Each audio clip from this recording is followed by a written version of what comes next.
Hello users, and welcome to another episodic incremental installation of Above It All, the series in which I talk about how smart I am and how dumb everybody else is and how dumb I am, because I didn't see this one coming. Drinking some coffee, so don't mind me.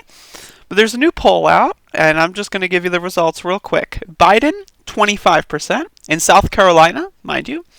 Sanders, 20%. And Tom Steyer, 18%. Now, that's bad news. Now, I like the title of this, by the way.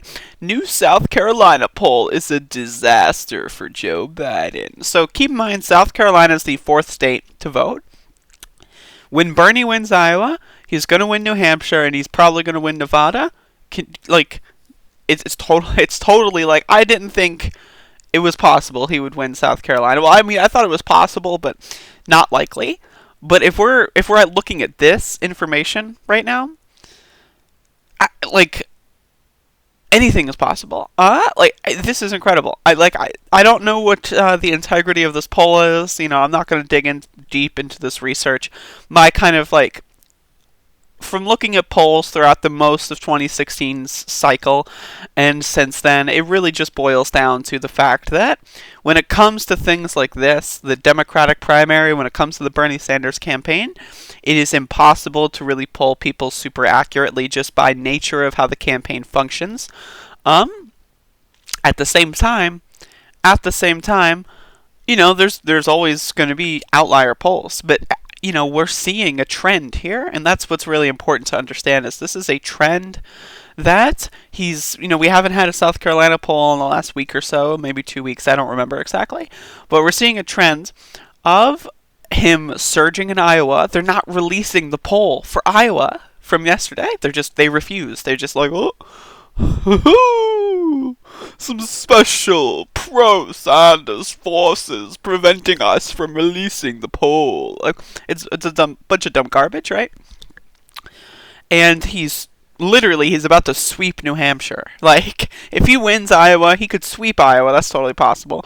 But if he wins Iowa, New Hampshire, and then Nevada, that's like a tie. If he breaks that tie and goes through Nevada, it is now within total possibility that he goes through and breaks through in South Carolina. I would put this at very likely.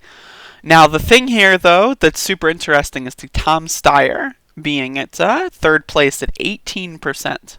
That's the billionaire effect at work. We got to keep in mind Tom Steyer is an enemy. He's enemy number one as far as this campaign is concerned. Mike Bloomberg. Well, I guess if you were to actually have like a power ranking list, enemy number one is Trump, of course. Enemy number two is Mike Bloomberg. Enemy number three is Tom Steyer, and then enemy number four is Joseph Biden. Because for all Joe Biden's cringy garbage, at least he's not a fucking billionaire, right? Like, at least he's not spending $1 billion on a fucking presidential campaign that will go nowhere. Well, I mean, at least in Tom Steyer's case, he bought 18% of the vote. I mean, that's pretty impressive. 1/5 of the vote is all, you know, couple fucking $40 million and you get 1/5 of the vote. I mean, that's incredible. But yeah, so this is some good news that I just woke up with. Hopefully you think it's good news. And later today I will be doing an official prediction video that I mentioned I said I would do it a week before Iowa, but then things just kept stacking on top of each other, and I'm glad I waited. But I'm going to do an official prediction video, probably either next or maybe I'll do a few more of these little tidbits, but Bernie's going to win. That's all I can say. I can ensure that that's going to be the outcome.